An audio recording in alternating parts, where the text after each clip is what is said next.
Alors, on va commencer. Donc, je vais commencer par rappeler où j'étais, ce que j'avais fait la semaine passée.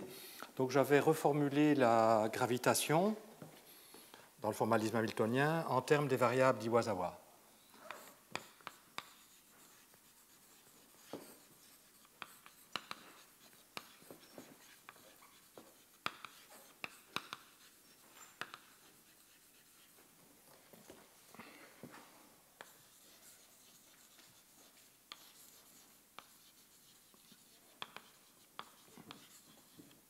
Donc, j'avais séparé les variables qui décrivent les champs. Donc, le champ Isa, il manque quelque chose.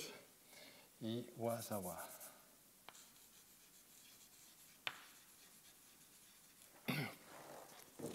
Donc, j'avais séparé les champs en deux groupes. Il y avait d'une part, disons, les variables, les facteurs d'échelle. Alors, quand je parle de facteurs d'échelle, c'est réellement les facteurs d'échelle logarithmiques associés à la métrique, donc qui disent comment les distances se comportent selon les différentes directions. Donc, il y a autant de facteurs d'échelle logarithmiques qu'il y a de directions indépendantes. Donc, A va de 1 à D. Et puis, s'il y a des dilatons, on met aussi les dilatons. Alors, j'en ai mis qu'un ici, mais il pourrait y en avoir plusieurs ou pas du tout. Et donc, mu, bêta mu, ça représente toutes ces variables. Et à côté de ces variables, on a aussi, puisqu'on est en formulation hamiltonienne, les moments conjugués. Donc, c'est à la fois les moments conjugués, donc c'est le moment conjugué.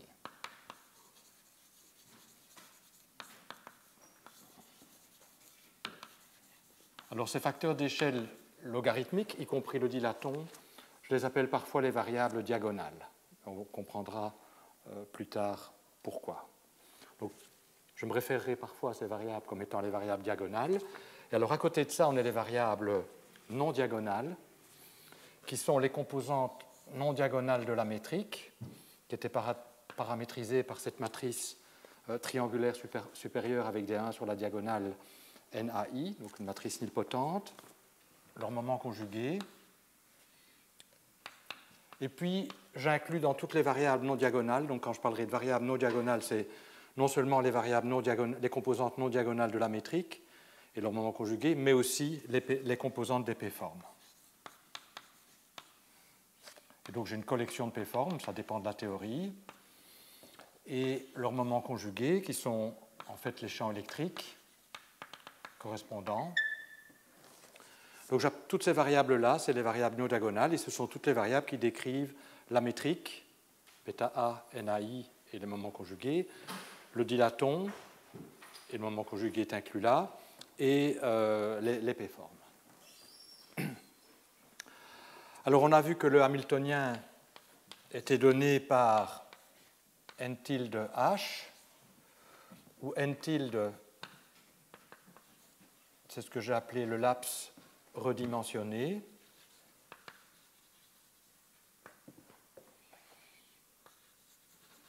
Donc, c'est égal au laps standard divisé par racine de G, où G est la métrique spatiale. Et donc, ça veut dire que dx0, la coordonnée temporelle n'est pas nécessairement le temps propre, ça dépend du choix de n tilde. C'est en fait donc moins 1 sur n, de manière générale, 1 dt, où t est le temps propre, et puis n, on le remplace, c'est racine de G, n tilde. Et j'ai mis le signe moins, parce que traditionnellement, on examine la singularité, on suppose que la singularité est une singularité initiale, donc en t égale à 0, donc t prend des valeurs supérieures à 0, et quand on analyse la singularité, ça veut dire qu'on fait tendre t vers 0 par valeur supérieure, donc t décroît. C'est plus commode d'avoir une variable qui croît, donc en mettant un signe moins ici, x0 croît quand t décroît. Et en fait, on verra qu'on va choisir le laps ou le laps redimensionné de telle sorte que x0 tende vers plus l'infini quand t tend vers 0 par valeur supérieure. Bon, ça, évidemment, ça dépend du choix. Ça, on ne le sait pas encore, mais on choisira le laps comme ça, ce qui revient à mettre la singularité dans le futur, à l'infini futur pour x0. Alors, je vous ai dit ce que c'était que n tilde. On avait aussi une expression pour h. Alors h, je ne sais pas si vous pouvez voir partout, ou il y a peut-être une ligne en dessous de laquelle je ne peux pas descendre. Oui, vous pouvez voir. Donc h, en fait, a une partie cinétique quadratique en les moments conjugués des variables diagonales, que j'avais écrite. Bon, le facteur 1 quart n'est pas très profond. J'ai mu nu, pi mu, pi nu. Et puis, il y a un terme de potentiel. Alors, écrivons d'abord la partie cinétique parce qu'elle va jouer un rôle important. Donc, je vous rappelle, en fait, on avait dérivé l'expression. G mu nu, pi nu, c'est somme des pi des moments conjugués à carré, donc sur tous les facteurs d'échelle, moins, donc ça c'est la supermétrique de De Witt, enfin l'inverse, 1 sur D moins 1, somme des pi A, pardon, pi A, enfin, peu importe, mais je préfère l'écrire, pi A carré, plus P phi carré. Donc c'est la métrique inverse de la supermétrique de De Witt, qui elle donc s'écrit en termes des variables bêta, des bêta nu.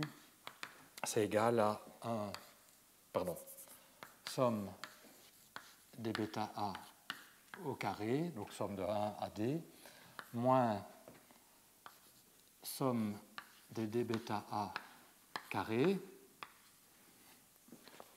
plus d phi carré. Donc ceci nous décrit complètement la partie cinétique. Et à côté de ça, on a le potentiel, qui lui-même est une somme de plusieurs termes. C'est intéressant de les décomposer. Donc il y a une contribution qu'on appelle parfois centrifuge ou symétrique, potentiel, qui est liée aux variables non diagonales associées à la métrique et qui contient aussi leur moment conjugué. On a la partie qu'on appelle gravitationnelle qui contient la courbure spatiale, et puis on a la contribution des p-formes. Et puis on a aussi un potentiel lié au dilaton, et donc je vais écrire séparément tous les termes. Et en fait, ils ont tous une structure semblable. Alors le potentiel de symétrie, qu'on appelle aussi potentiel centrifuge,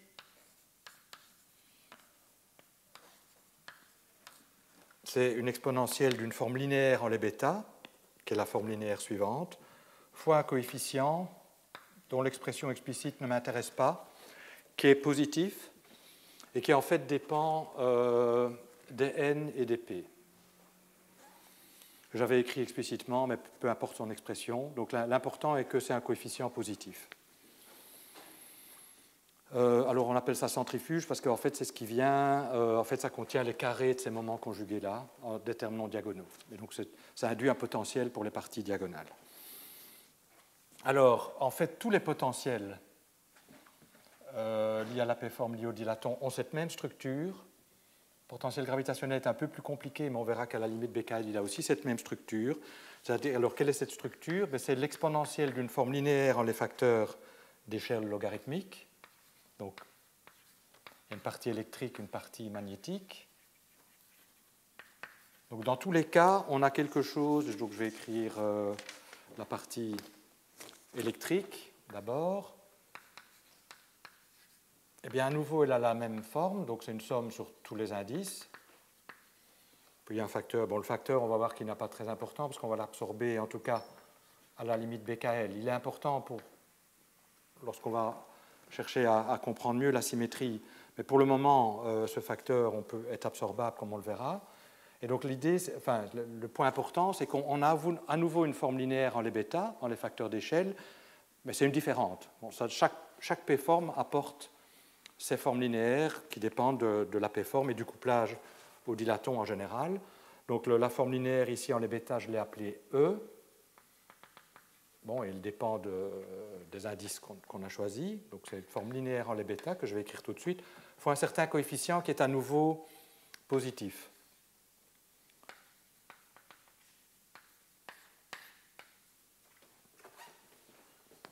Alors, les formes linéaires, donc, je vais les écrire à côté. Mais donc, je vais vous dire tout de suite ce que vaut E. Alors, E A1 AP, bon, c'est assez facile, c'est juste la somme. Oui, tout d'abord, les indices sont distincts. Ça, c'est distinct parce que c'est antisymétrique. Donc, vous ne pouvez pas avoir deux fois le même indice. Hein. Donc, c'est toujours sous-entendu. Les A1, A2, etc. sont tous distincts. Et c'est juste la somme des bêtas correspondants. Donc, c'est bien une forme linéaire en les bêtas. Plus un terme qui est aussi linéaire en le dilaton, mais qui va dépendre du couplage de la P-forme, donc lambda P, au dilaton. Et puis on aura pareil la partie magnétique. Bon, alors le champ magnétique, il a un indice de plus.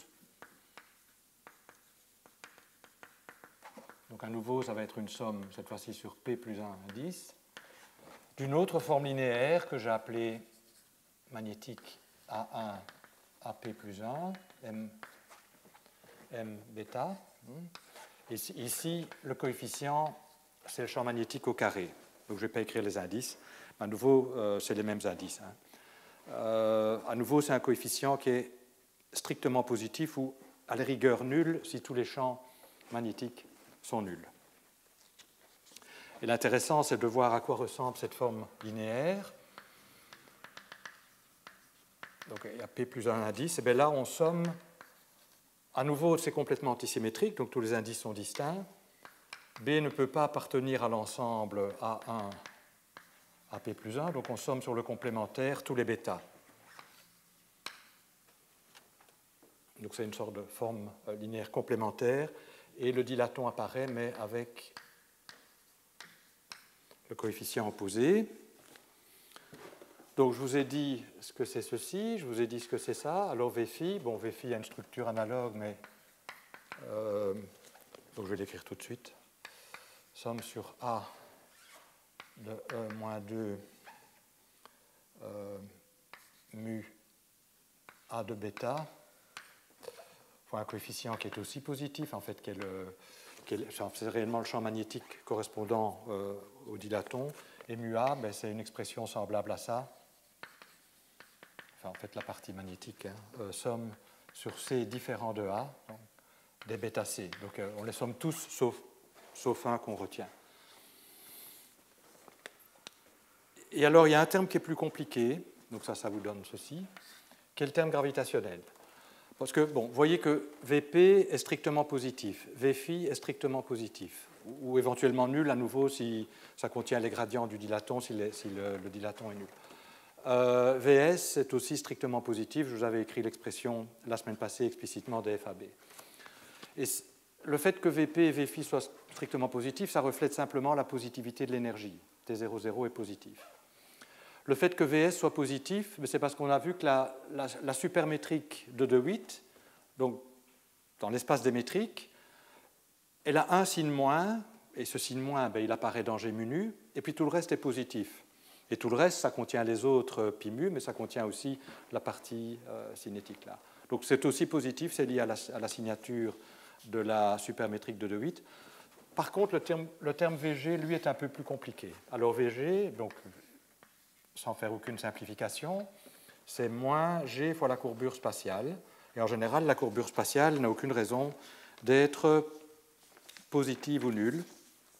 Mais si on fait le développement, ça prend la structure suivante. Un terme intéressant. Je ne sais pas s'il y a un signe moins d'ailleurs. Je ne sais plus si je vous l'ai écrit. Pourquoi est-ce que je n'ai pas mis de signe moins là? Il y a un signe moins, c'est dans mes notes ici, j'ai oublié le signe moins. Donc il y a un signe moins, et puis en fait si on déballe, on voit qu'il y a deux types de contributions. Il y a des contributions qui ont exactement la même forme, et ça c'est intéressant, donc des formes linéaires A, B, C de bêta, que je vais donner dans un instant, donc où on somme, je mets somme prime, ça veut dire qu'on somme sur tous les indices ABC, mais distincts. Donc on peut pas, les indices ABC sont différents. il y a un certain coefficient, mais donc ici, ça apparaît, il y a quelque chose, il y a un coefficient qui dépend des champs non diagonaux qui est strictement positif et un facteur 4. Donc en fait, c'est les constantes de structure dans la base d'Iwasawa, qui n'est pas une base holonome, au carré. Donc ça, c'est un terme, donc ça, c'est en fait un terme agréable. Mais alors après, on a un terme qui est moins agréable, parce qu'il vient avec un signe non contrôlé. Mais on va voir que ce n'est pas grave, parce qu'il est négligeable à la limite. Donc un coefficient que je n'écris pas au carré parce qu'il peut être positif, il peut être négatif, qui dépend des variables non diagonales et en fait qui dépend aussi des gradients, mais polynomialement, des gradients des variables d'échelle, mais pas d'exponentielle, donc qui va être négligeable vis-à-vis des exponentielles. Et c'est le même exposant pour le dilaton. Et alors je ne vous ai pas dit encore ce que vaut cette forme linéaire. Alors alpha ABC. Donc c'est défini uniquement quand A est différent de B, A est différent de C et B est différent de C, donc les indices sont distincts. Ces deux bêta A plus somme E différent de A, différent de B, différent de C, des bêta E. Donc par exemple, si vous êtes à 4 dimensions d'espace, temps, ça veut dire 3 dimensions d'espace. Vous avez par exemple alpha 1, 2, 3, les indices doivent être différents. C'est juste 2 bêta 1, et il n'y a pas de terme comme ça, puisque ce n'est pas possible d'être différent de 1, de 2 et de 3 quand il n'y a que 3 dimensions. Mais à 4 plus une dimension, donc 5 dimensions d'espace-temps, dans ce cas-là, on aura des termes de la forme, par exemple 2 bêta 1 plus bêta 2. Si je prends par exemple 1, 2, 3, ce sera 2 bêta 1 plus bêta 4. D'accord? Bon. Donc ça, c'est un calcul. Donc je ne le reproduis pas ici, c'est assez lourd, ça prend du temps, mais c'est direct. C'est conceptuellement absolument direct. Et jusqu'à présent, évidemment, je ne vous ai pas dit ici dedans les coefficients, mais donc jusqu'à présent, je n'ai fait aucune simplification. Mais vous voyez apparaître une structure intéressante, c'est que tous les potentiels, c'est des exponentielles de forme linéaire en les bêta incluant le dilaton, ou les dilatons, s'il y en a plusieurs, fois des coefficients qui sont manifestement positifs, sauf pour la courbure, où il y a un terme un peu plus compliqué. Bien. Alors à côté de l'hamiltonien, on a aussi les contraintes. On a la contrainte hamiltonienne qui nous dit que le h ici est égal à 0.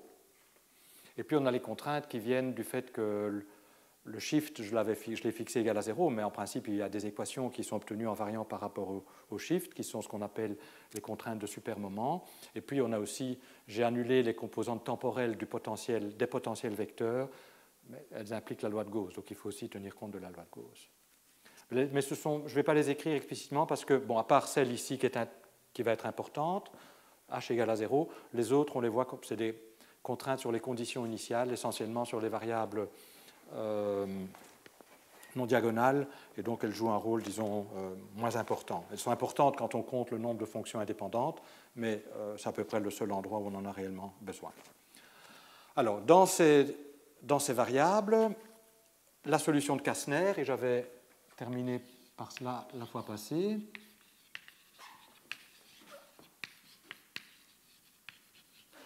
La solution de Kastner prend une signification géométrique intéressante. Donc la solution de Kastner, elle s'obtient en laissant tomber le potentiel, parce qu'on suppose qu'il n'y a pas de forme, et que les gradients spatiaux sont négligeables, donc on laisse tomber les potentiels, et je vais aussi regarder Kastner diagonale, donc je laisse tomber les termes non diagonaux. Donc la solution de Kastner, c'est la solution contrôlée par ce que je vais appeler le H0, appelons ça le hamiltonien libre.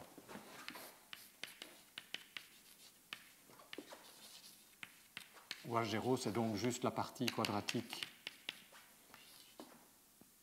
en les moments. Mais qui doit être... il y a une équation qui dit que ça doit être égal à 0.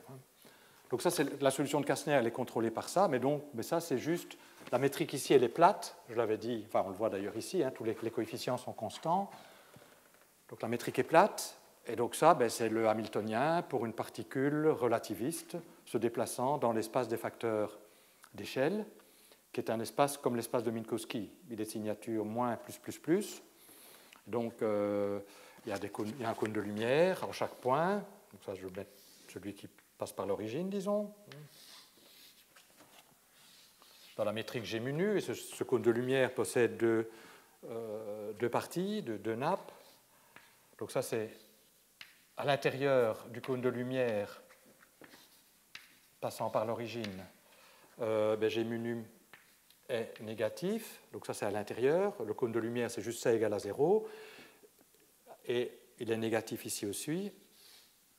Mais la différence, c'est que là, le temps est positif et là, le temps est négatif. Alors le temps, ce n'est pas la première composante bêta 0. C'est un peu plus compliqué. Vous voyez que c'est une métrique qui est équivalente à la métrique de Minkowski, mais que je n'ai pas écrite dans des coordonnées minkowskiennes. On a vu que la direction de genre temps, en fait, c'était le volume. Donc c'est la somme des bêta i est positive ici. Elle est positive.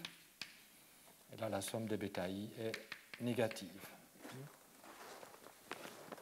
Ça, on a vu que c'était une coordonnée temporelle.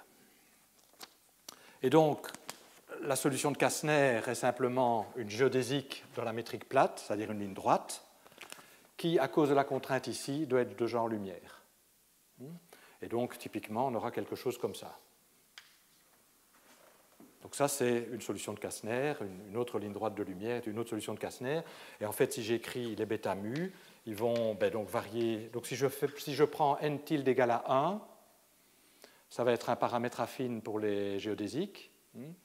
Et donc, dans ce cas-là, si tau est le paramètre correspondant à n tilde égale à 1, bêta mu va être linéaire en tau plus les conditions initiales. Et le vecteur v mu doit être de genre lumière à cause de cette condition.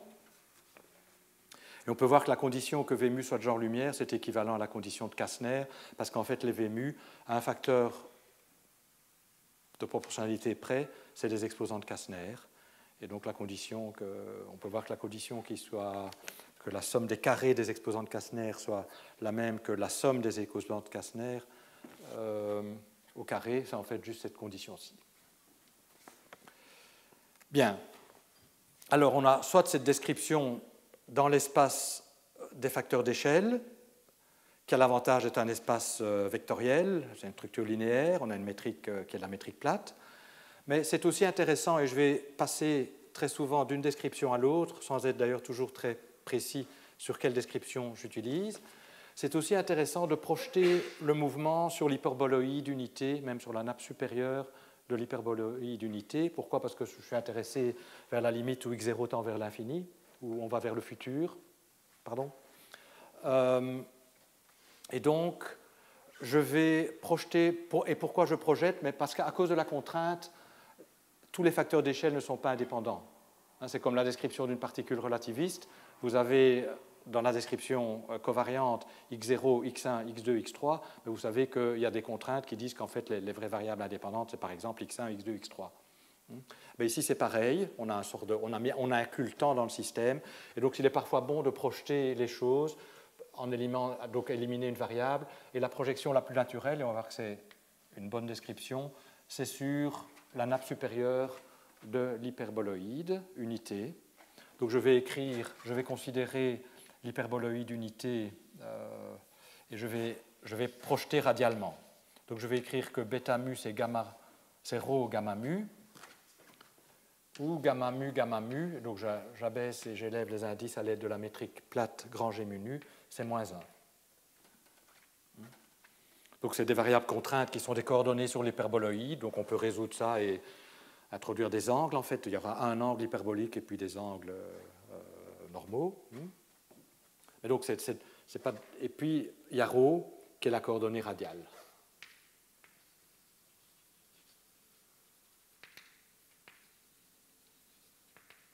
Et donc, on projette le mouvement. Et donc, ça veut dire qu'ici, je projette radialement. Donc, là, je vais avoir un mouvement qui est sur l'hyperboloïde, projeté. Peut-être je vais prendre une autre couleur, mais enfin, je pense que c'est assez clair.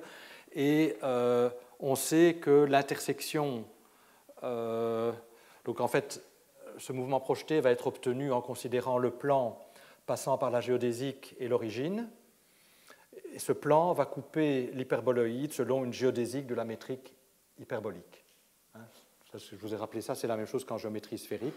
Si vous prenez l'intersection d'un plan passant par l'origine avec la sphère, vous avez un grand cercle, même la définition d'un grand cercle, qui sont les géodésiques.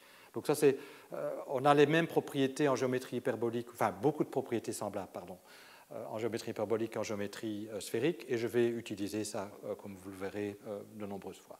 Mais donc, soit on a la description projetée, soit on a la description en termes de droite de lumière dans l'espace de Minkowski.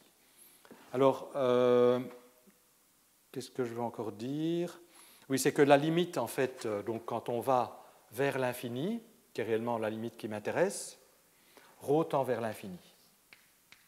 Donc ce qui va m'intéresser, c'est la limite où ρ tend vers l'infini. Je pense que j'ai dit tout ce que je voulais rappeler ici. Et donc là, maintenant, j'entre en territoire non couvert la semaine passée. Et là, jusqu'à présent, je n'ai fait aucune hypothèse de simplification, mais maintenant, je vais prendre la limite BKL. Et on va retrouver la description de BKL expliquée précédemment sans utiliser le formalisme hamiltonien à partir de la limite que je vais prendre ici. Donc je vais prendre la limite où ρ tend vers l'infini.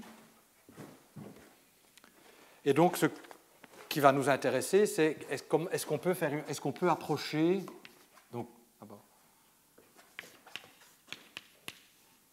est-ce qu'on peut dire quelque chose sur les V? Et la réponse est oui. Et prenons par exemple, juste pour comprendre, et puis après ça va être facile, prenons par exemple VS. Donc vous voyez que VS, c'est une somme de termes, je vais regarder juste un terme dans VS, enfin, peu importe.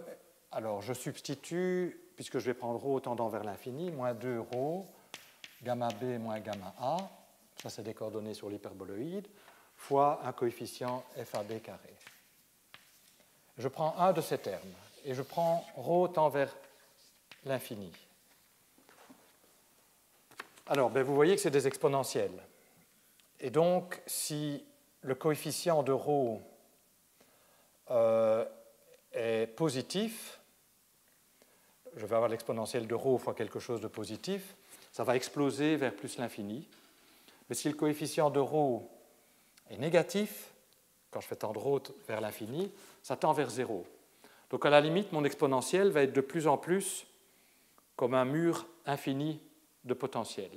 Et donc à la limite, en fait, je vais remplacer ça par, alors je ne sais pas la fonction θ avec un saut 1, c'est un mur infini de potentiel. Et je vais écrire ça comme moins 2, j'écris le coefficient gamma B moins gamma A fois un coefficient FAB carré.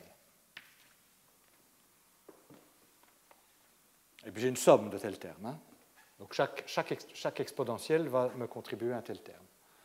Alors, les murs infinis de potentiel, c'est clair que si je multiplie par un facteur positif, 5 fois l'infini, c'est l'infini, 5 fois 0, c'est 0. Donc en fait, ce facteur-ci n'est plus très significatif.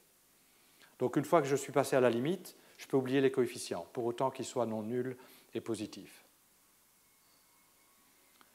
Et vous pourriez me dire, ah oui, mais aussi θ de x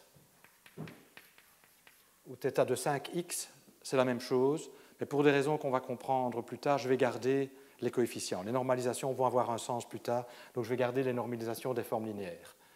Et donc je vais laisser tomber ça, mais je garde quand même le 2 bêta ici. Et aussi, puisque ρ est positif, je vais écrire parfois ceci comme θ de moins 2, selon que j'utilise la description dans l'espace hyperbolique ou dans l'espace ambiant de Minkowski. J'écrirai ça comme θ de moins 2 gamma B moins gamma A, soit moins 2 bêta B moins bêta A. Donc la conclusion, on peut justifier ceci mieux, hein, donc c'est une dérivation un peu heuristique. Et donc la conclusion, c'est que ce terme-ci va être donné par une somme de murs de potentiel à la limite de BKL. Et en fait, la forme particulière de la forme linéaire qui apparaît ne joue pas un rôle très important. Donc on va avoir la même chose pour les murs électriques. Les murs électriques vont donner des fonctions θ de ces formes linéaires. Les murs magnétiques vont donner des fonctions θ de ces formes linéaires. Et pour le mur gravitationnel, on va avoir des fonctions θ de ces formes linéaires, donc ça c'est agréable, mais on a ce terme-ci qui est embêtant, a priori. Mais je vais montrer qu'il n'est pas embêtant maintenant. Je vais dire un mot, enfin je vais montrer de manière heuristique qu'on peut le laisser tomber. Donc pour ça, j'ai besoin de faire un peu de place. Donc on a des fonctions θ.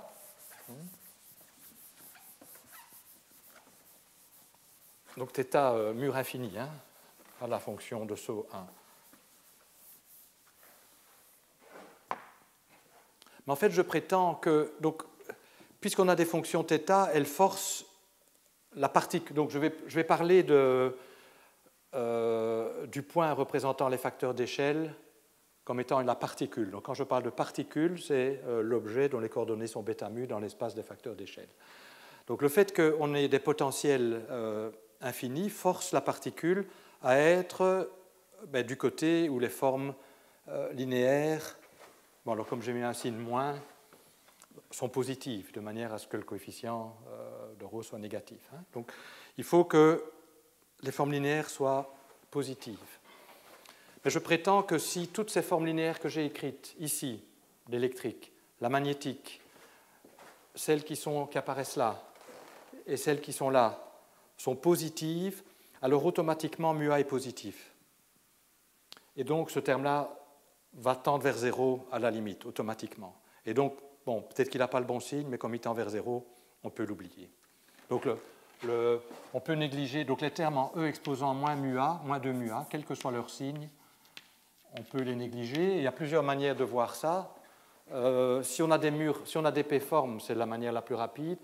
Prenez la somme de E avec M pour les mêmes valeurs de P, et pour le dernier AP plus 1, vous prenez petit a. Je prétends que la somme va vous donner, ces termes s'en vont, la somme va vous donner exactement μa. Donc je prétends que E A1 jusqu'à AP plus M A1 AP petit a, c'est μa. Et donc si les E sont positifs et les M sont positifs, μa est automatiquement positif. S'il n'y a pas de P-forme, on peut aussi écrire les mu comme combinaison linéaire des alpha avec des coefficients positifs et on arrive à la même conclusion. Donc la conclusion finale, c'est qu'à la limite BKL, donc on n'a plus ça, et le hamiltonien BKL, oui. Et s'il n'y a pas de P-forme et qu'on a que des scalaires? Non, mais on a alors les murs gravitationnels, hein. On a toujours la courbure. Donc il faut que ça. Oui, on peut écrire μa, donc j'étais un peu vite, je ne l'ai pas fait, mais donc je le répète. On peut écrire les μa comme somme à coefficients positifs de certains alpha. Il suffit de regarder la forme des alpha. Bon, à 4 dimensions, c'est évident, puisque l'alpha ici, c'est 2.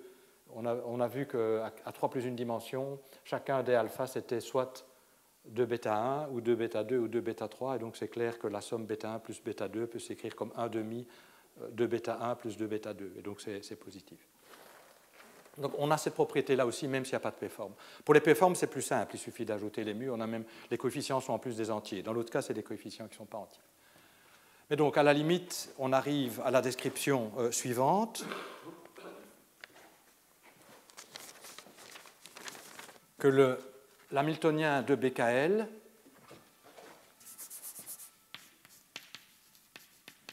donc là, maintenant, j'ai fait une approximation. Et donc l'approximation revient à remplacer tous les potentiels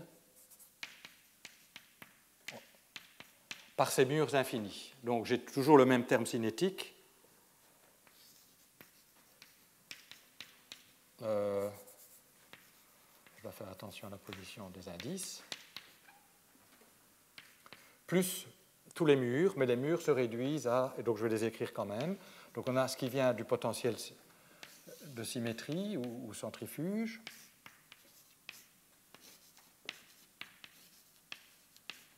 Là je l'ai écrit en termes de bêta, mais on peut projeter sur l'hyperboloïde, alors c'est en termes de gamma que ça vient, plus la somme des murs électriques,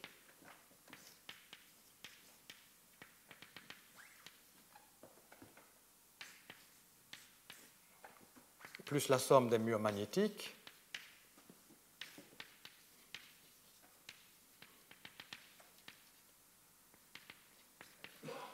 et plus ce qui reste des murs gravitationnels. Et donc, chaque fois, les sommes doivent être restreintes, comme je l'ai expliqué. Hein. Moins 2, alpha, A, B, C, bêta.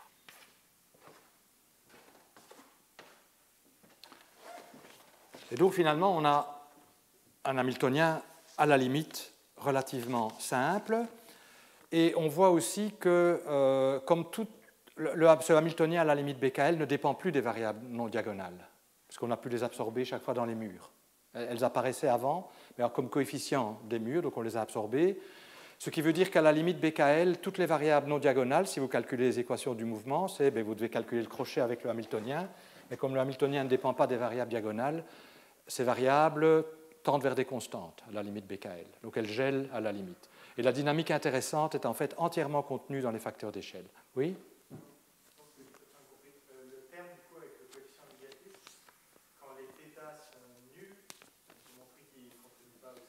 C'est ça, donc quand toutes ces formes ici sont du côté où les θ sont nuls, alors automatiquement on peut démontrer que le mu-A est positif, et donc à la limite BKL il tend vers 0. Et du coup, quand on n'est pas du côté où il y a un θ qui est infini, par exemple? Oui, mais on n'y va pas, puisque on va voir que justement, je vais discuter un petit peu la forme, le rôle des θ, mais en fait le mouvement va être confiné dans la zone où tous les arguments des θ sont positifs. Enfin, il ne se pourrait pas que le coefficient négatif, il annule les infinis? Non, je vais vous montrer qu'il est réellement... Bon, on va voir qu'il y a des murs, c'est réellement un mur qui est derrière. Okay. Donc je vous ai dit, la dérivation était un peu heuristique. On va avoir des confirmations, disons, plus tard. Mais effectivement, c'est un peu délicat ce que je fais comme limite. Hein. Je vais ici un peu vite, hein, mais bon. Donc c'est une question effectivement importante, mais on verra que c'est confirmé par ce que je vais montrer. Donc les variables non diagonales gèlent. La dynamique intéressante, c'est les facteurs d'échelle. Et ce que je vais essayer de comprendre maintenant, c'est à quoi ressemblent tous ces murs de potentiel. Et en fait, l'important, et on va le calculer explicitement, c'est que tous ces murs de potentiel, donc les murs sont là où les formes s'annulent. D'un côté, elles sont positives, de l'autre côté, elles sont négatives. Là où elles sont positives, bon, j'ai mis un coefficient en moins. Hein. Donc là où les E sont positifs, le mur est nul. Là où ils sont négatifs, le mur est infini. Et là où c'est nul, c'est la position du mur. Je vais montrer que tous ces murs sont en fait des hyperplans, puisque on est en géométrie linéaire, sont des hyperplans de genre, alors puisqu'il y a une métrique, un hyperplan peut être de genre espace, de genre temps, de genre lumière. En fait, tous ces murs sont des hyperplans de genre temps. Donc c'est déjà pas quelque chose d'évident a priori, mais je prétends que tous les murs, c'est-à-dire là où ces formes linéaires s'annulent, sont des hyperplans de genre temps. Ce qui veut dire que dans le cône de lumière, ils vont tous intersecter le cône de lumière. Et donc la particule qui va à la vitesse de la lumière, puisqu'ils sont de genre temps, est susceptible de les rencontrer. S'ils étaient de genre espace, une fois qu'on est rentré dans le cône de lumière, on peut complètement les oublier, ces murs. Et en fait, exercice, les murs mu-A sont de genre lumière. Donc une fois qu'on est rentré, donc je suppose que les conditions initiales sont ici dedans, et puis on regarde comment ça se passe. Les murs-là sont toujours négatifs. Ils sont toujours derrière ces murs de genre temps. Donc il y a des murs de genre temps, je ne l'ai pas encore montré, hein. On va vérifier, et comme c'est un calcul qui est quand même intéressant, je vais le faire explicitement pour vous montrer comment ça fonctionne, que tous ces murs sont de genre temps. Bon, alors, je vais le faire après, mais anticipant le résultat, ça veut dire quoi? Ça veut dire que, deux choses, soit ça veut dire qu'ils vont être à l'intérieur du cône de lumière. Donc dans la description, en termes de ligne droite de lumière décrivant le mouvement de la particule, ça veut dire que cette ligne droite peut rencontrer les murs. Si je regarde la version projetés sur l'hyperboloïde, mais puisque c'est des hyperplans de genre temps, ils vont couper l'hyperboloïde, et vous coupez l'hyperboloïde selon un hyperplan de l'espace hyperbolique, ce qui ne ferait pas s'ils n'étaient pas de genre temps. Mais donc, la description des murs, on peut soit réfléchir en termes de zones de l'hyperplan hyperbolique déterminées par les murs, soit en termes d'hyperplan de genre temps dans le cône de lumière. Les deux descriptions sont utiles, et je les utiliserai. Alors, avant de vérifier l'affirmation que j'ai donnée que c'était bien des hyperplans de genre temps, bon, ça veut dire aussi la chose suivante. Donc, on a un mur de potentiel, et donc on a une particule de genre lumière qui touche l'hyperplan. On peut montrer que ce qui va se passer, en fait, il faut intégrer les équations du mouvement avec un mur de potentiel, donc ce n'est pas très compliqué. Il va y avoir une réflexion spéculaire, hein, c'est-à-dire une réflexion. Et cette réflexion, puisque l'hyperplan est de genre temps, va être une transformation de Lorentz, mais qui préserve la direction du temps. Donc, c'est pas, si c'était un hyperplan de genre espace, évidemment, ça retournerait le 6 du temps. Donc, ça va être une transformation de O, M. Bon, le déterminant est une réflexion, c'est le déterminant moins 1. Alors, M, ça va être la dimension d'espace-temps. Donc, c'est le nombre de facteurs d'échelle, moins 1. Donc, le nombre de facteurs d'échelle, c'est la dimension. Pardon, c'est le nombre de facteurs d'échelle, c'est les facteurs d'échelle, plus le nombre de dilatons, appelons ça n, si j'en ai plus qu'un, moins 1. Puisqu'il y en a un qui est de genre, il y a une combinaison qui est de genre temps qui est là. Hein. Donc m, c'est ça. Donc je suis dans l'espace de Minkowski de dimension m plus 1. Et la réflexion va être une transformation de OM plus 1 orthochrone, qui préserve le signe du temps. Alors soit on met une flèche, soit on met un plus. En général, les mathématiciens mettent plus, donc je mets un plus. Bon. Même si dans d'autres cours, je mets une flèche. Donc ça veut dire que ça préserve l'orientation du temps. Donc ce qui va se passer, c'est que le mouvement à la limite BKL va être... Donc soit on utilise la description dans l'espace de Minkowski, donc ça va être une ligne de genre lumière brisée. Et à chaque fois qu'on rencontre un hyperplan, on a une réflexion dans cet hyperplan. La vitesse devient réfléchie selon les règles des réflexions. Et donc on va avoir une ligne de lumière brisée, et chaque fois, avec une réflexion, chaque fois qu'on touche à ces hyperplans. Dans l'espace hyperbolique, si je projette ça, je vais avoir une zone de l'espace hyperbolique délimitée par les hyperplans hyperboliques obtenus en prenant l'intersection avec les hyperplans de Minkowski. Donc ça va me déterminer une certaine zone. Et à nouveau, la trajectoire, on a vu que Kastner projeté me donne une géodésique, donc je vais avoir une géodésique brisée, et chaque fois que je touche un mur, il y a une réflexion, qui est une réflexion dans l'espace hyperbolique. Et donc ça va être une succession de morceaux de géodésique, avec chaque fois une réflexion avec angle d'incidence égale angle d'incidence égale angle de réflexion quand on touche le mur hyperbolique.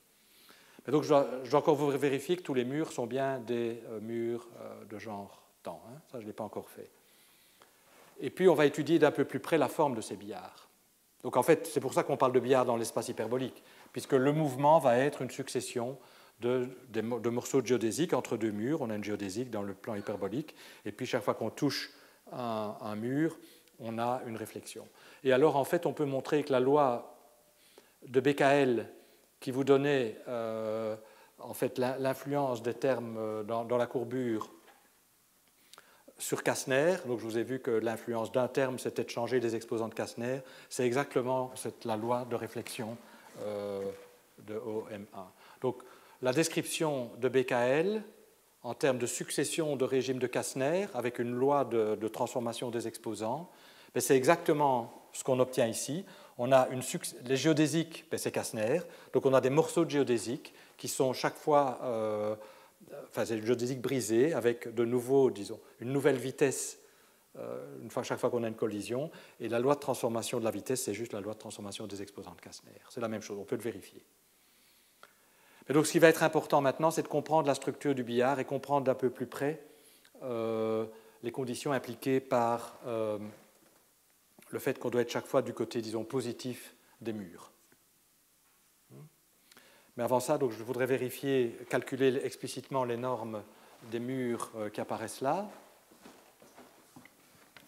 Comme ça on va se familiariser avec la métrique de DeWitt aussi, puisque c'est elle qui est utilisée pour calculer les produits scalaires. Donc dire qu'un hyperplan de l'espace de Minkowski est de genre temps, ça veut dire que sa normale est de genre espace. Donc comme ça. Donc ça c'est l'hyperplan, la normale est de genre espace. Alors les murs, on les a sous forme d'équations linéaires. Donc, en fait, ils ont la forme suivante. Donc on a une équation qui est une forme linéaire en la bêta doit s'annuler, où n mu, c'est les coefficients qui apparaissent ici. Ça dépend du mur que vous regardez. Mais en fait, ces coefficients-là, c'est précisément à une norme près la normale. Ça, je peux l'écrire comme G mu nu, n mu, bêta mu égale à 0. C'est le produit scalaire de bêta avec n est égal à 0. Donc ça, c'est bien. Donc les coefficients ici sont les composantes de la normale covariante. On a baissé l'indice. Et donc pour calculer, pour savoir si la normale est de genre temps, genre lumière ou de genre espace, ce que je dois calculer, c'est G mu nu, n mu, n nu, enfin le produit scalaire de la normale avec elle-même. Je vais l'écrire comme ça parce qu'en fait, les n, je peux les lire directement en ayant la forme linéaire. C'est les coefficients des bêta. Et donc de manière explicite, bon, j'aurais peut-être besoin de calculer ça pour deux vecteurs distincts, donc écrivons ça d'abord pour deux vecteurs distincts, et puis on va les faire égaux pour calculer les normes, mais j'aurais besoin de manière générale des produits scalaires. Donc ça, c'est, d'après ce qui est écrit ici, oui, voilà, ça va être somme sur A des NA PA moins 1 sur D moins 1 somme sur A des NA somme sur B, pour être sûr qu'on ne se trompe pas, des PB. Et puis la contribution des dilatons, ça c'est simple, plus N phi, P phi. Donc il faut calculer ça pour toutes les formes linéaires qu'on a là. Alors calculons d'abord pour les murs de symétrie. Donc on appelle murs de symétrie ceux qui sont définis par la condition bêta B moins bêta A. Alors B est supérieur à A sans doute, oui. Donc B est strictement plus grand que A. Et donc c'est là où ceci s'annule. Donc c'est B moins bêta A égale à 0. Donc vous voyez qu'il y a deux coefficients non nuls parmi les n. Il y en a un qui vaut plus 1 et l'autre qui vaut moins 1. Donc la somme des n, ça fait 0. Donc on va avoir que la contribution ici. Et donc je vais avoir le premier au carré, plus le deuxième au carré. Donc je vais avoir 1 plus 1 au carré. Donc dans ce cas-là, la norme, c'est plus 2. Alors pour les murs de gravitation, de courbure, donc les alpha, A, B, C, donc je vous rappelle la définition, c'est 2 bêta A plus somme sur E différent de A, différent de B, différent de C, des bêta E. Donc dans ce cas-là, il y a combien de termes? Donc il y en a un qui a un facteur 2, donc un des n ici va être égal à 2, et puis j'en ai ici combien? Donc si petit d est la dimension d'espace, il y a 3 valeurs exclues, donc ça va être d-3. Hein. Donc je vais avoir d-3 coefficients non nuls égaux à plus 1, et un coefficient non nul égal à plus 2, et puis les deux derniers sont nuls. Donc, ici, je vais avoir Celui qui correspond à plus 2 va me donner 4. Et puis je vais en avoir D-3 dont le coefficient est égal à 1. 1 au carré, c'est 1. Donc je vais avoir plus D-3. Bon, j'espère que vous voyez ça sans mes notes. En général, au tableau, je me trompe toujours, donc on verra. Et puis, alors là, il y a une contribution non nulle qui sort.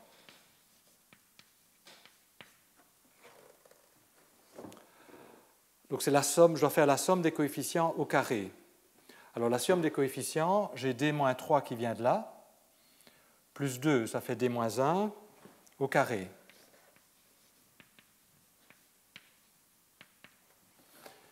Et donc il y a une simplification par D-1, il y a une simplification par D, j'ai 4 moins 3 plus 1, la norme est aussi 2.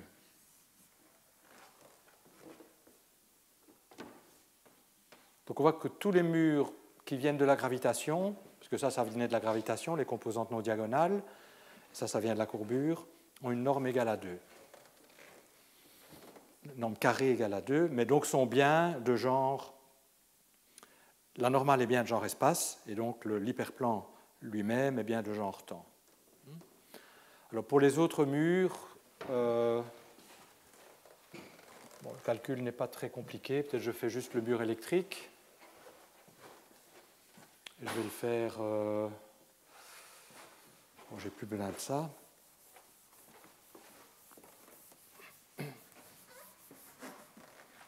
Ça par contre, bon, c'était... Je vais pas... Heureusement, je travaille avec les moments conjugués. Bon, pour les murs électriques, on va voir que la norme est aussi strictement positive. Alors, à nouveau, vous voyez, j'ai combien de coefficients égaux à 1? J'en ai P.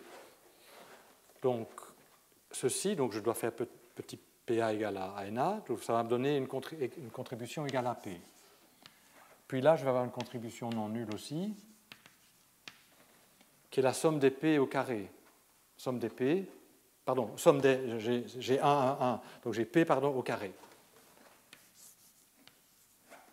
Et puis j'ai la contribution qui vient du dilaton, qui va être lambda phi sur 4, lambda phi carré.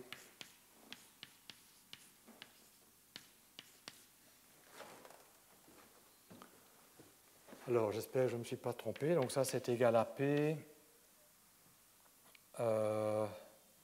sur D-1 fois D-1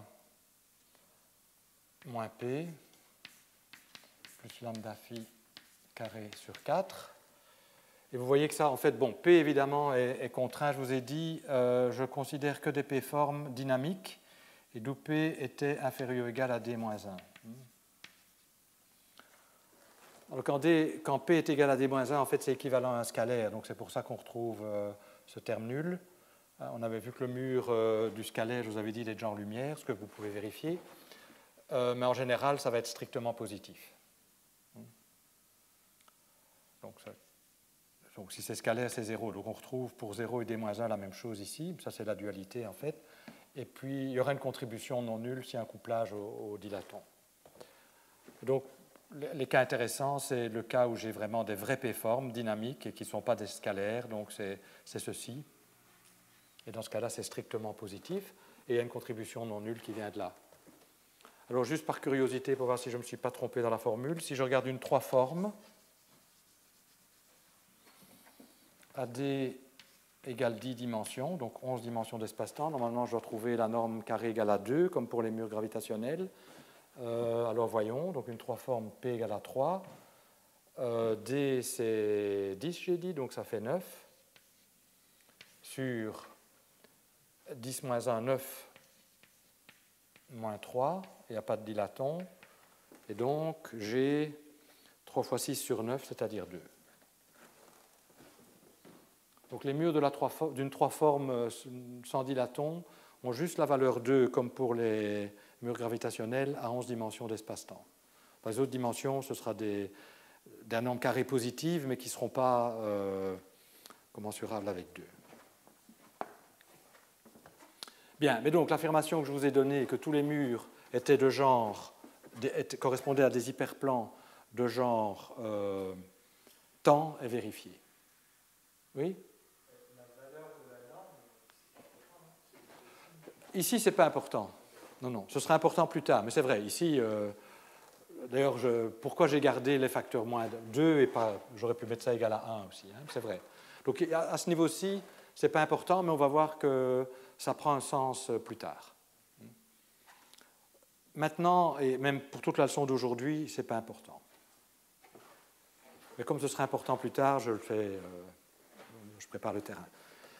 Bien, alors je pense que... et donc on voit apparaître la description suivante. Le régime BKL est décrit soit en termes de, comme j'ai dit, de droite de lumière brisée. Et chaque fois qu'on a une collision, en fait, c'est la transition de BKL qu'ils avaient dérivée tout à fait autrement, en intégrant les équations d'Einstein, mais en faisant d'autres, enfin, pas dans le contexte des billards. Soit en termes de mouvement dans une portion de l'espace hyperbolique définie par tous ces murs, et donc c'est une géodésique brisée, avec réflexion chaque fois qu'on atteint un mur. Et géodésique ou ligne droite, ça correspond à Kastner, et la collision, ben, ça correspond à la transition de BKL. Bien. Alors, pour comprendre un petit peu mieux la structure du billard et voir que la région, ou de la région à l'intérieur du cône de lumière délimitée par les hyperplans est assez intéressante, je dois développer un certain nombre de concepts de l'espace hyperbolique. Donc, je vais vous parler de polyèdres convexes dans l'espace hyperbolique. Donc, en fait, je voudrais parler maintenant, parce qu'en fait, on va voir que... Donc, on peut décrire le mouvement comme une succession de réflexions. Donc, il y a un groupe qui est associé à ça, le groupe engendré par toutes ces réflexions. Et il s'avère que c'est un groupe de Coxeter. Donc, je vais introduire maintenant un certain nombre de concepts intéressants liés au groupe de Coxeter, et ça va nous amener aux algèbres de Kac-Moody. Et pour faire ça, je dois peut-être rappeler un certain nombre de choses très élémentaires de géométrie hyperbolique.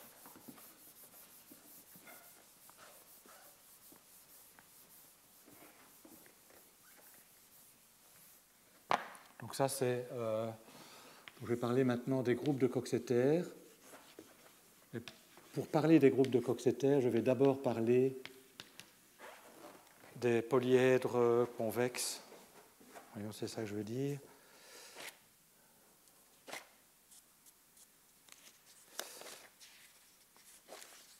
On a envie de comprendre un petit peu mieux la zone où la particule peut se déplacer, puisque c'est ça qui détermine le mouvement à la limite BKL. Et donc, voilà.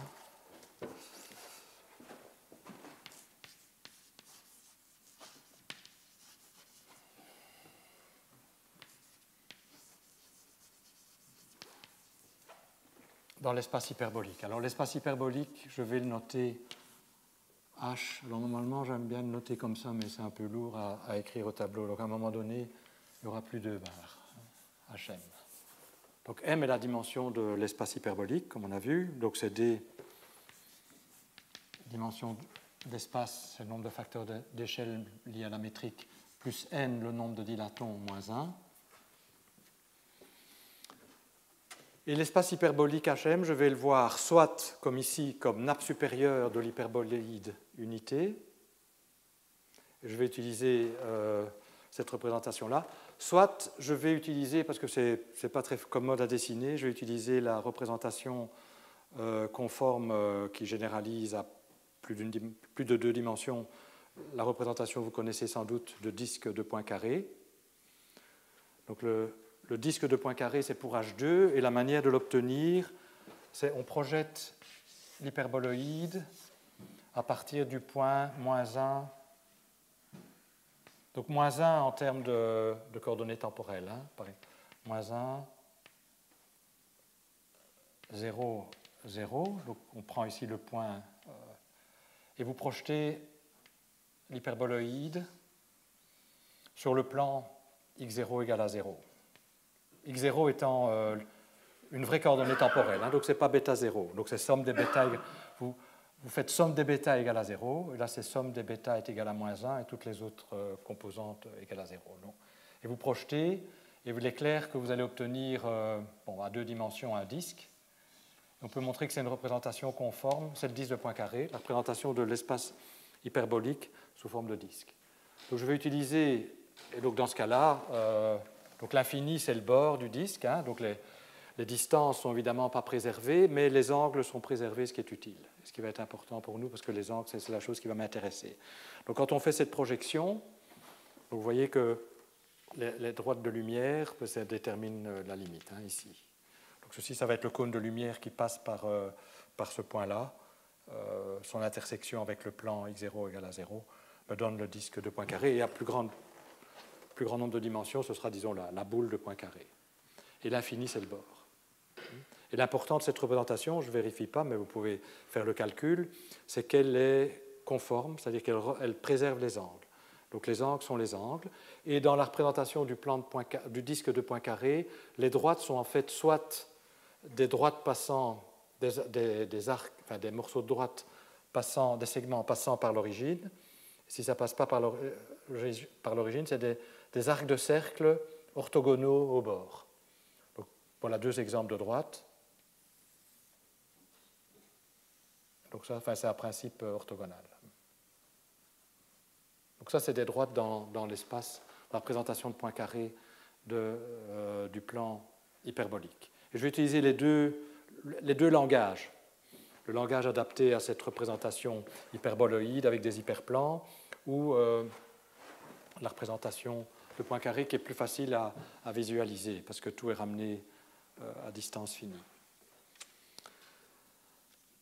Alors,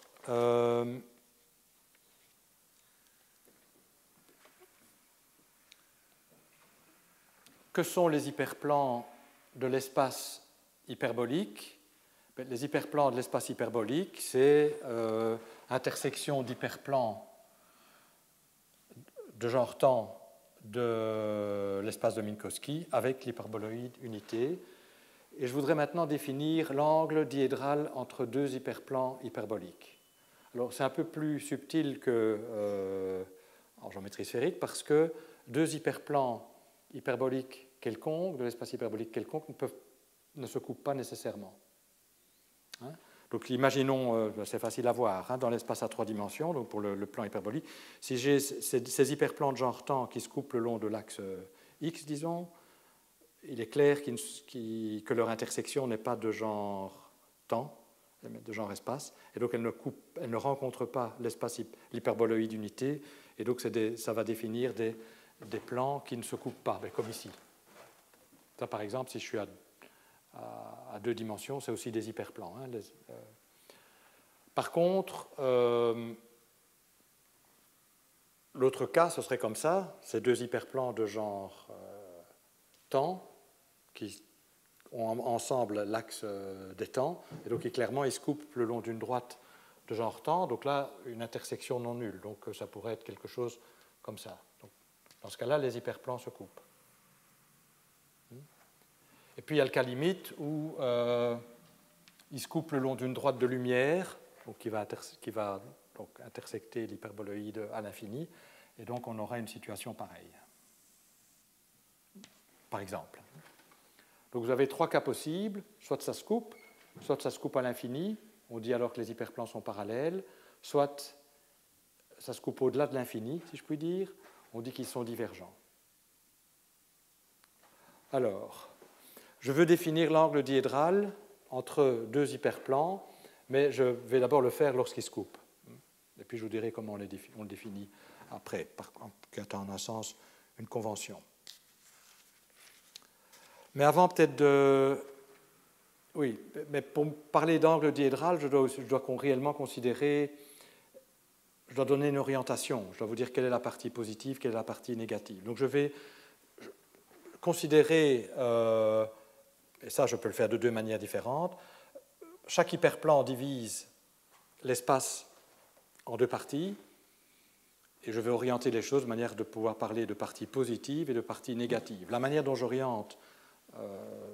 quelle que soit la manière dont j'oriente, la discussion est la même, mais je suppose qu'un choix a été fait. Et donc je vais, en fait, donc ça revient à dire que j'ai choisi la normale. Et donc je vais écrire, donc supposons que j'ai un hyperplan HI. Je considère la normale, je vais orthogonale donc à l'hyperplan que j'appelle EI.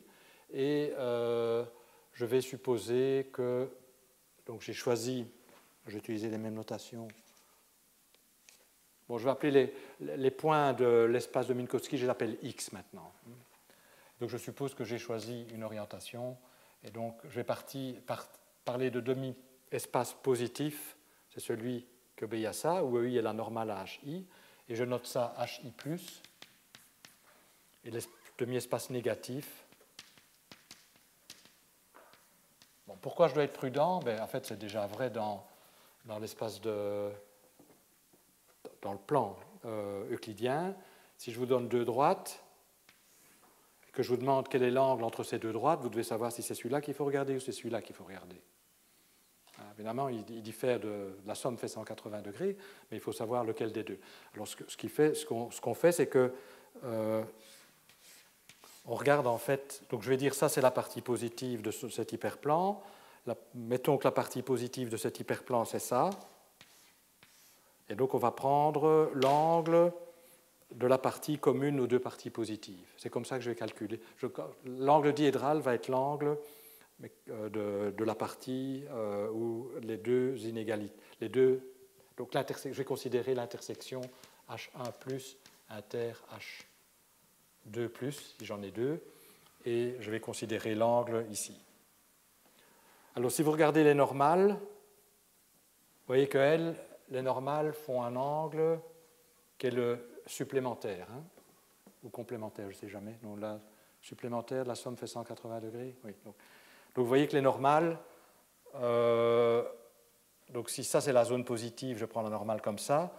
Si ça c'est la zone positive, je prends la normale comme ça. Vous voyez que l'angle ici est le supplément, enfin c'est égal à cet angle ici, angle à côté perpendiculaire. Donc l'angle formé par les vecteurs normaux, c'est en fait le supplémentaire de l'angle diédral. Et donc si je calcule le cosinus de θ ij, ça va être donné par moins le produit scalaire EI, EJ, divisé par la norme. Je vais prendre des normales normées à 1. Si on ne veut pas normer à 1, comme là, il faudra diviser par les racines carrées des normes des normales. Et donc l'angle diédral, lorsque ça se coupe, est défini comme ça. Mais ça correspond effectivement à ce que j'ai dessiné. Est-ce que c'est clair? J'ai peut-être été un peu... Bon.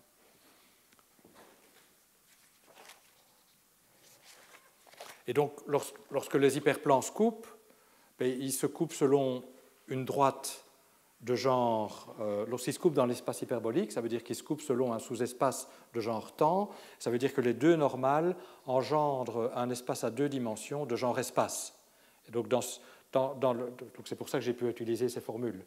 Le produit scalaire est bien obéit à l'inégalité de Schwartz, enfin, l'inégalité qui vous dit que c'est bien plus petit que ceci me définit bien le cosinus d'un angle, me définit bien un angle. D'accord? Donc ça, c'est l'angle diédral, il est défini comme ça quand ça se coupe.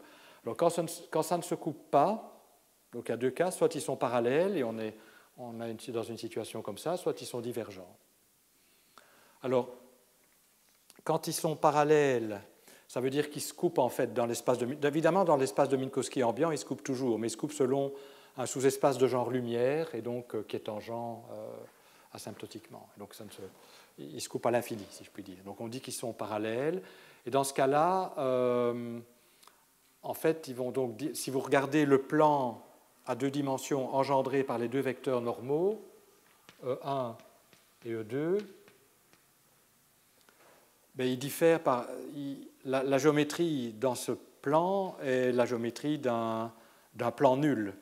C'est-à-dire que la différence entre E1 et E2, où E1 est moins E2, ça va dépendre, est un vecteur nul. Et la métrique est dégénérée dans ce sous-espace. Donc ça veut dire que dans ce cas-là, le produit scalaire va être égal à moins 1 ou plus 1. Donc ça, c'était le cas. Les plans se coupent.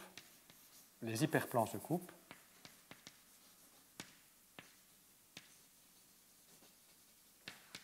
Hyperplan parallèle.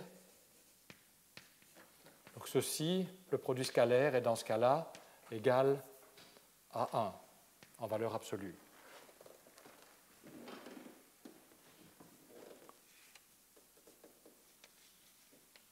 Alors, on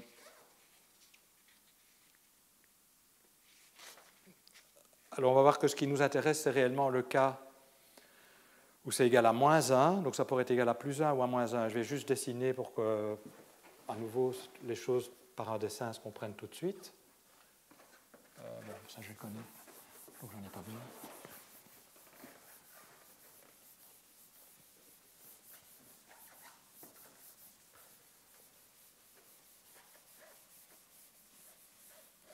Donc dessinons de nouveau le cas où les hyperplans se coupent à l'infini, donc on a quelque chose comme ça. Donc le vecteur normal au premier, ben c'est comme ça dépendra de l'orientation. Si je dis ça, c'est la partie positive, le vecteur normal est comme ça. Et vous voyez que le vecteur normal au deuxième, ben selon que je dis, il y a deux cas possibles. Soit il est comme ça veut dire que je décrète que la partie positive, c'est ceci. Soit il est dans l'autre sens. Et donc dans ce cas-là, la partie positive est comme ça. Alors, vous voyez que dans ce cas-ci, donc, si j'oriente les choses comme ça, vous voyez que l'intersection des deux zones positives est vide. Parce que on doit être de ce côté-là de cet hyperplan-ci et de ce côté-ci de cet hyperplan-là. Bon, par contre, si j'oriente de la même manière, bon, alors évidemment, j'aurais pu orienter, pardon, donc j'espère que c'est clair ce que je dis. J'aurais pu prendre la normale à celui-ci de ce côté-là, donc tout ça est positif, et la normale à cet hyperplan-là, comme ça, et donc tout ça est positif, et donc ça me détermine ceci comme zone positive. Donc dans un des cas, il n'y a aucune l'intersection est vide, dans l'autre cas, j'ai une intersection non triviale, et les deux conditions sont importantes. Et qu'il faut être à droite de ça, et disons à gauche de celui-ci, me détermine une zone non triviale. Donc lorsque le produit scalaire est négatif, c'est-à-dire moins 1 dans ce cas-ci,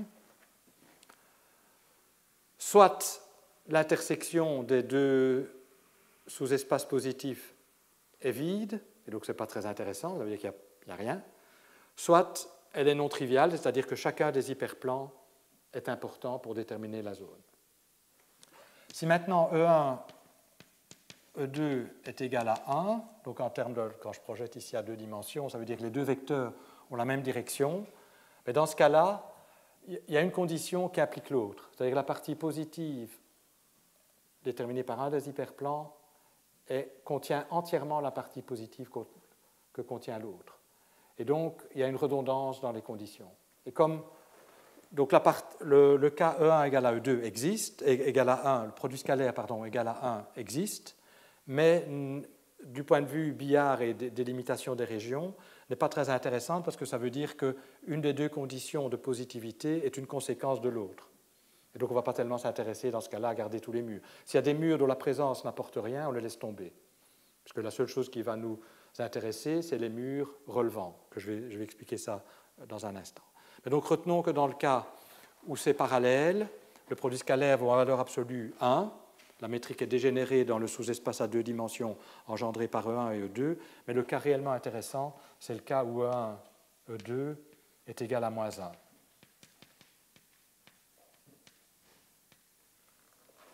Alors dans le cas hyperbolique, on peut montrer que c'est la même chose. Vous voyez bien, dans le cas où c'est divergent, vous voyez bien que si les deux normales vont dans le même sens, une des régions est inclue dans l'autre. Et c'est uniquement quand c'est négatif qu'on obtient quelque chose d'intéressant. Donc ça généralise directement le cas où les hyperplans sont parallèles. Mais donc retenons que lorsque ça se coupe, l'angle diédral est déterminé par cela. Lorsque c'est parallèle, le produit scalaire vaut plus 1 ou moins 1, mais le cas qui va vous intéresser, c'est moins 1 pour les raisons que j'ai expliquées. Et lorsque c'est divergent, c'est aussi soit positif, soit négatif, mais c'est le cas où c'est négatif qui va nous intéresser pour les mêmes raisons. Bien. Alors maintenant, je vais parler de polyèdre convexe dans HM. Donc, qu'est-ce que c'est qu'un polyèdre convexe? C'est l'intersection d'un nombre fini de demi-espaces positifs déterminés par des hyperplans. Donc, pour être tout à fait précis, donc, je vais effacer ceci. Donc, P, donc, on se donne un certain nombre d'hyperplans orientés, et P va être l'intersection sur ces hyperplans des sous-espaces, des demi-espaces positifs. Et je suppose qu'elle est non vide, sinon ça n'a pas beaucoup d'intérêt. D'accord? Donc je suppose que l'intérieur est non vide. Et je vais parfois inclure, oui, dans HI+, je vais parfois inclure le bord. Donc je vais, à partir de maintenant, d'ailleurs, je vais autoriser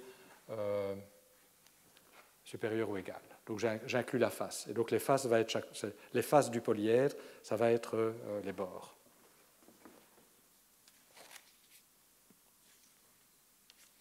Alors c'est clair qu'une telle intersection est convexe, c'est pour ça qu'on parle, puisque chaque demi-espace est convexe. Vous avez 2 points dans un demi-espace, vous pouvez certainement, toute la droite, le segment de droite qui les joint est dedans, et l'intersection d'un nombre fini d'ensemble convexe est convexe. Donc ça veut dire que c'est convexe. Donc voilà, un polyèdre convexe. C'est donc l'intersection d'un ensemble de demi-espaces positifs avec intérieur non vide, et c'est exactement ce qui sort de l'analyse BKL, puisqu'on a un certain nombre d'hyperplans.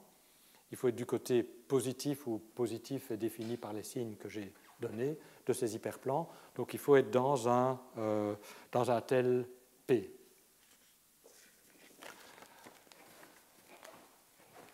Alors, une fois qu'on a un polyèdre convexe, on peut former ce qu'on appelle, oui, alors peut-être, donc les faces, c'est clair ce que sont les faces. Je vais supposer ici aussi que tous ces hyperplans sont relevants. C'est-à-dire que si j'en enlève un, donc une intersection avec un terme de moins, je change la région. S'il y a des hyperplans superflus, je les laisse tomber. Et donc une fois que j'ai laissé tomber tous les superflus, il ne reste plus que les relevants.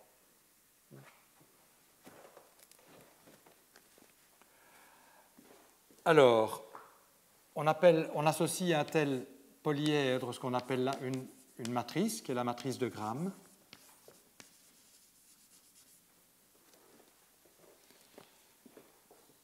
Qui est formée par les produits scalaires I fois EJ. Donc ces produits scalaires existent toujours. Donc c'est la matrice qui contient tous les produits scalaires. Parfois, deux sous-espaces peuvent définir, on peut être dans ce cas-ci, mais les produits scalaires existent. Si on est dans ce cas-là, on ne peut pas parler d'angle diédral, mais mais les produits scalaires existent. Donc, c'est la matrice qui contient tous ces produits scalaires. Alors, cette matrice, elle est au plus, puisqu'on est dans un espace de dimension m plus 1. Même si j'ai beaucoup d'hyperplans, ça peut arriver, elle est au plus de rang m plus 1. Puisque ça, c'est les produits scalaires, c'est un produit scalaire de vecteurs qui sont dans l'espace ambiant. Et on sait bien puisqu'on a m plus une dimension, je ne peux pas avoir plus de m plus 1 vecteurs linéairement indépendants. Donc clairement, la matrice, même dans le plan, je pourrais avoir je peux avoir plus d'hyperplans que la dimension plus 1, que 3, mais donc je pourrais avoir une matrice ici beaucoup plus grande, mais le rang de la matrice, si je fais là tous les produits scalaires correspondant à ça, va être au plus 3. Alors, on dira que le polyèdre est non dégénéré si le rang est exactement égal à m plus 1. Et oui, enfin, quand je dis le plan, je voulais dire l'espace hyperbolique à 2 dimensions. Et en fait, quand c'est égal à m plus 1, c'est exactement un simplex. Si le nombre, le nombre d'hyperplans est grand N, et que le rang est exactement... Donc le rang maximum, évidemment, ça va être grand N. Et si Gn est égal à m plus 1, et que le rang est égal à m plus 1, on a un simplex.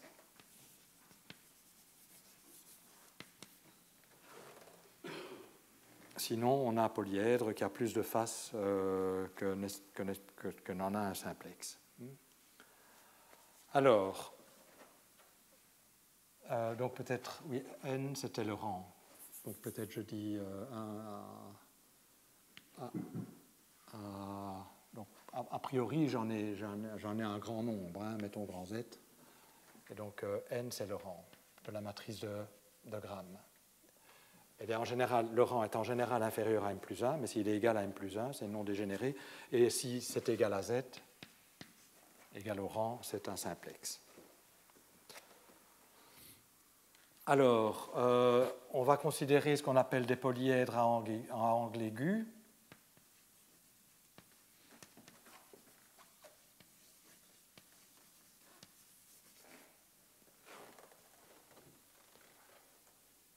Donc, c'est peut-être une petite ambiguïté. Quand je parle des vecteurs ici, c'est vraiment des vecteurs dans l'espace ambiant à 3 dimensions. Donc, quand je parle du plan hyperbolique à 2 dimensions, les vecteurs correspondants, c'est les vecteurs dans l'espace de Minkowski à 3. C'est pour ça qu'on peut avoir 3 vecteurs linéairement indépendants. Alors, les polyèdres à angle aigu, donc je me place dans le cadre de l'espace hyperbolique tout le temps. Alors, on dira qu'un polyèdre est à angle aigu, eh bien, lorsque les faces se coupent, donc si on est dans ce cas-là, l'angle est aigu, donc l'angle diédral est aigu. Donc, si les hyperplans se coupent,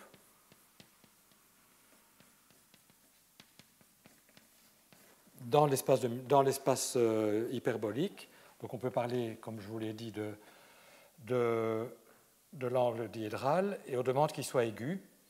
Donc ça veut dire que le cosinus sera positif, ou nul, si c'est π demi. Et donc ça veut dire que le produit scalaire EI-EJ est négatif, puisqu'on a cette relation-ci. Et s'il ne se coupe pas, on a vu que le cas intéressant était aussi le cas où les EI-EJ étaient négatifs ou nuls. Donc on dira qu'un polyèdre est un polyèdre à angle aigu si tous ses produits scalaires sont négatifs ou nuls, lorsque I est différent de J, évidemment. Lorsque I est égal à J, on a 1, c'est un vecteur de genre espace. Donc ça veut dire que la matrice de Gram, qui est une matrice symétrique, a des 1 sur la diagonale, et toutes les entrées non diagonales sont négatives ou nulles. Donc dans ce cas-là, c'est un polyèdre à angle aigu. Et qu'est-ce que c'est qu'un polyèdre de Coxeter? Donc c'est ça qui va me définir les groupes de Coxeter. Un polyèdre de Coxeter,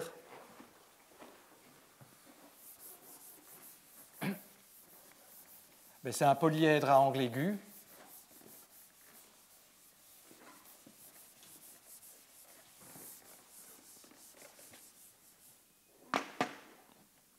donc c'est un polyèdre convexe, comme je les ai définis, tel que l'angle diédral, lorsque ça se coupe, est un sous-multiple entier de π. Donc on demande la chose suivante.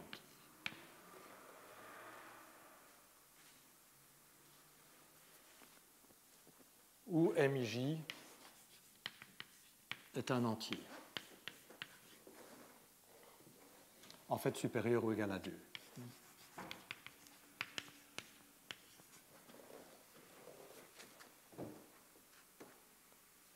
Et lorsque... donc ça, c'est lorsque ça se coupe, si H inter. Et lorsque ça ne se coupe pas, l'angle diédral n'est pas défini. En fait, sauf... on dira qu'il est égal à 0. C'est clair lorsque c'est parallèle. Lorsque ça diverge, on dit que c'est aussi égal à 0. Bon, ça, c'est purement convention. C'est-à-dire qu'on a aussi cette relation avec MIJ égale à l'infini. Donc si ça ne se coupe pas. si HI et HJ n'ont pas d'intersection. Donc on autorise ce cas, mais ça n'apporte pas grand-chose. Le cas intéressant, disons, ou qui est restrictif, c'est lorsque les hyperplans se coupent, l'angle doit former un sous-multiple entier de pi. Et si c'est le cas pour tous les hyperplans et toutes les intersections d'hyperplans, on dira que le polyèdre est un polyèdre de Coxeter.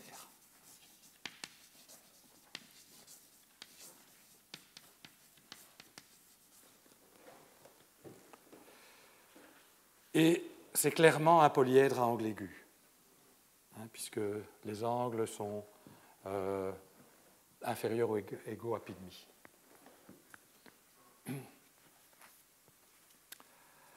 Alors, et je pense que je terminerai par là. On peut voir que dans le plan, un polyèdre de Coxeter est nécessairement, c'est facile à calculer, c'est de la géométrie élémentaire, un simplex.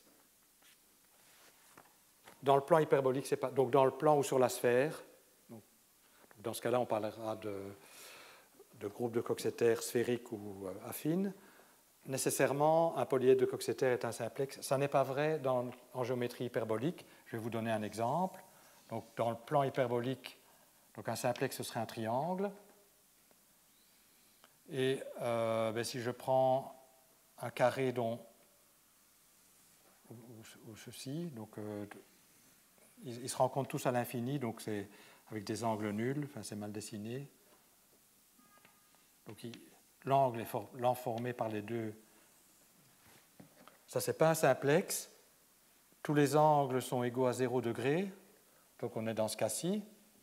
Donc, ça, c'est un polyèdre de Coxeter qui n'est pas un simplex. Donc, en géométrie hyperbolique, où la somme des angles d'un triangle est plus petite que 180 degrés, il y a de la place pour avoir des polyèdres de Coxeter qui ne sont pas des simplex. Mais en géométrie sphérique ou en géométrie affine, on peut démontrer que les polyèdres de Coxeter sont des simplex. Bien. Mais ce qui va nous intéresser par la suite, c'est les simplex de Coxeter, c'est-à-dire des polyèdres de Coxeter, donc qui obéissent à cette condition. Quand deux faces se rencontrent, l'angle diédral est un sous-multiple entier de pi, qui sont des simplex. Ce n'est pas forcé par les conditions dans géométrie hyperbolique, mais on va voir qu'en fait, c'est les seuls qui apparaissent en gravitation. Donc c'est ceux-là qu'on va étudier. Alors avant d'arrêter, je voudrais dire en quoi les polyèdres de Coxeter sont intéressants. C'est pas dire, à tout polyèdre de Coxeter, je peux associer un groupe, le groupe de Coxeter engendré par les réflexions dans les faces. Donc, à chaque face HI, je vais associer une réflexion, ce qui est la réflexion, donc, où un vecteur comme ça est envoyé sur le vecteur comme ça. C'est comme ça, envoyé là-dessus.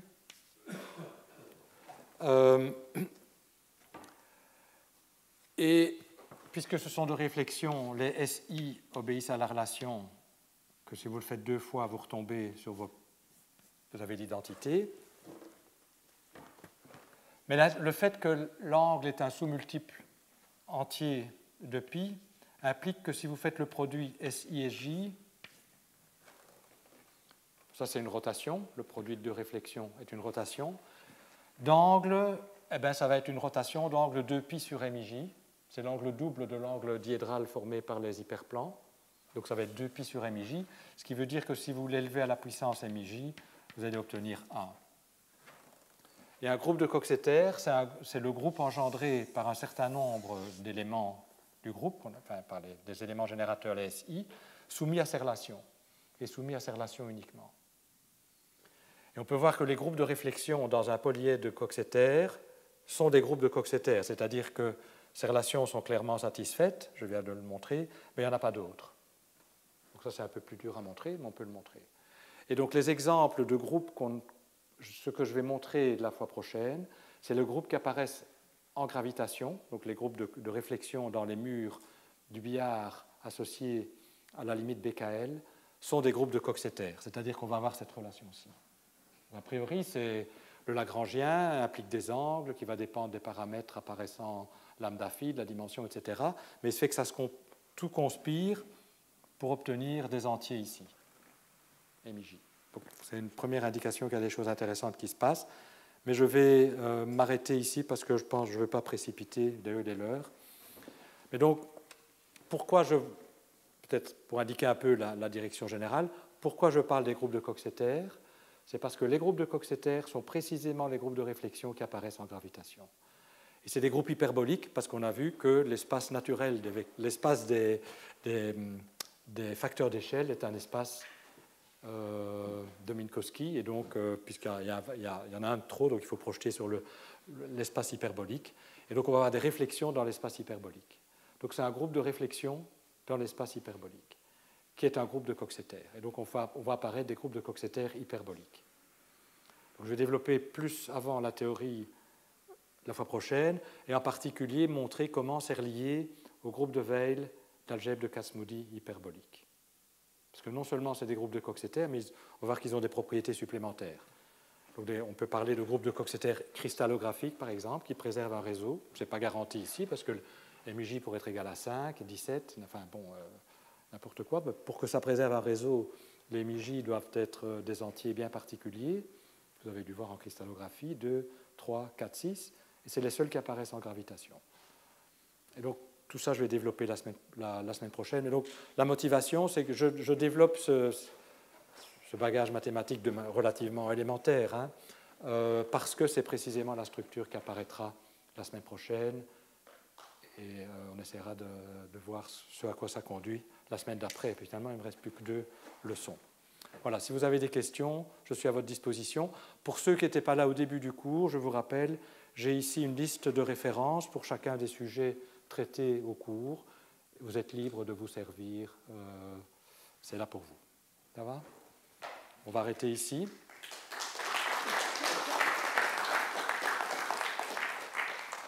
Et donc, dans une demi-heure, nous avons un séminaire par Zoom. Donc, en principe, ça sera projeté sur écran. Et vous pourrez poser des questions et je répéterai la question au micro pour que l'orateur les entende. Donc, c'est un séminaire par Sean Arnold, qui est à l'université de Stanford, mais il est pour le moment en année sabbatique à Dresde. Donc, il est même décalage. Enfin, il n'y a pas de décalage horaire. Et il nous parlera de l'intérieur des trous noirs.